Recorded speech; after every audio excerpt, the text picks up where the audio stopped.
at ng Espiritu Santo. Amen. Ang pagpapala ng ating Panginoon Jesucristo, ang pag-ibig ng Diyos Ama, at ang pakikipagkaisa ng Espiritu Santo naway sumainyo lahat. At sumayin. Mga kapatid, aminin natin ang ating mga kasalanan upang tayo maging makapagkumana sa banal na pagdiriwang.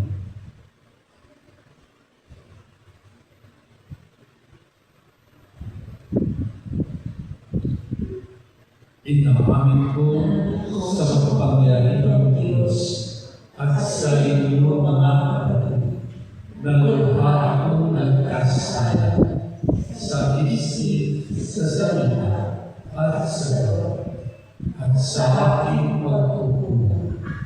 Kaya isinasama ko sa mahal na Birhen Maria, sa lahat ng mga anghel at mga banal, at sa inyong mga kapatid, na ako'y ipanalangin sa Panginoon ang Diyos.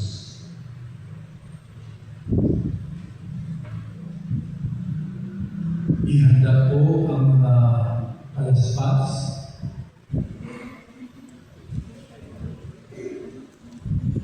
Mga kapatid, 5 linggo na tayo naghahanda ng sarili para sa pagdiriwang ng kasunod pagpapasabi, pagpapamatay, at muling pagkabuhay ng Panginoon.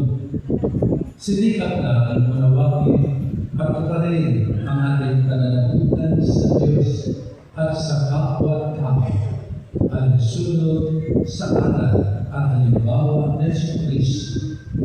Kaisa ng buong simbahan, sinimulan natin ngayon ang mga mahal na araw.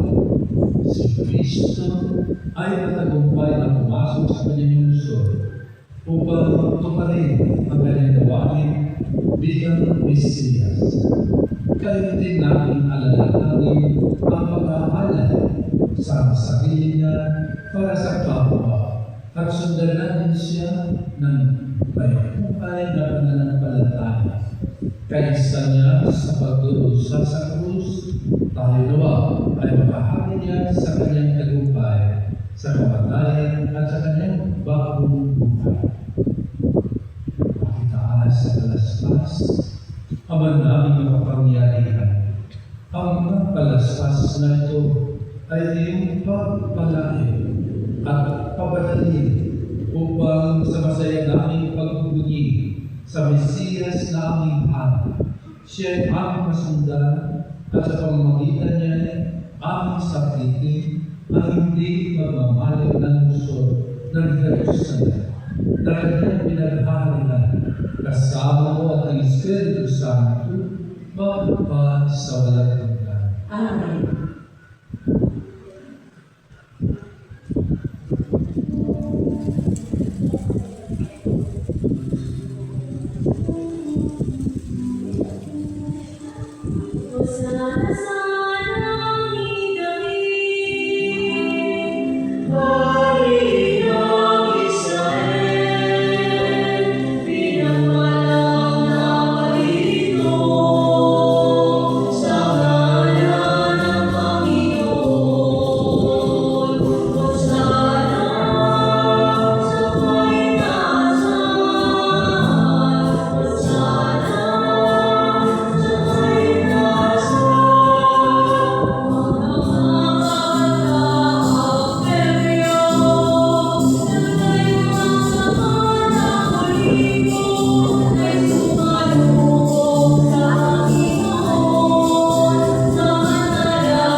Malapit na sila sa Jerusalem.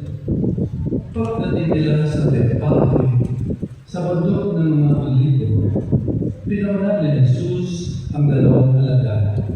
Sinabi niya sa kanila, "Pumunta kayo sa susunod na layo. Makikita ninyo roon ang isang inahing asno na nakalakad, kasama ang kanyang bisito. Kalagin ninyo at dalhin dito.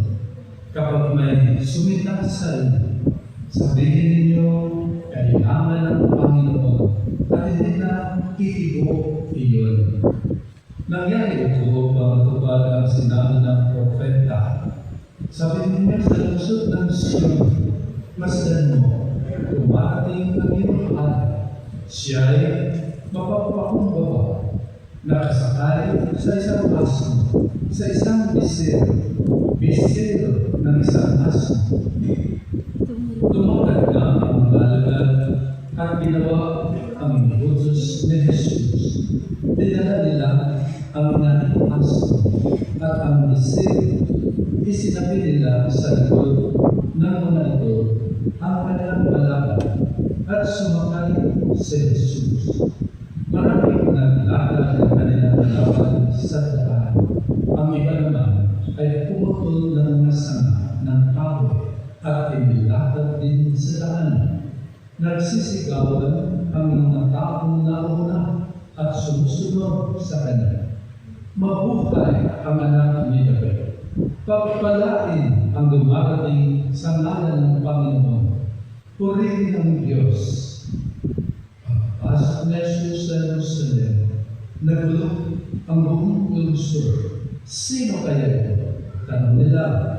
Si Jesus, ang propetang taga Nazaret, Galilea. Sagot ng karamihan.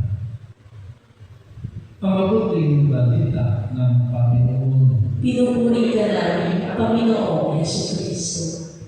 Manalangin tayo. Magsitayo. Magsitayo po tayo. Ama namin makapangyarihan, ginawa mo halimbawa na dapat tularan ang tagapagligtas namin naging iiwan sa amin para ang cross namin ay apunin. Pagindapatin mo sa mga pagdiriwang ay aming kamtin, ang kanyang kulilang pagkamatiisin at ang pakikisalo sa pagkabuhay niyang maningning. Sa pamamagitan niya, kasama ng Espiritu Santo, magpasawalan hanggan.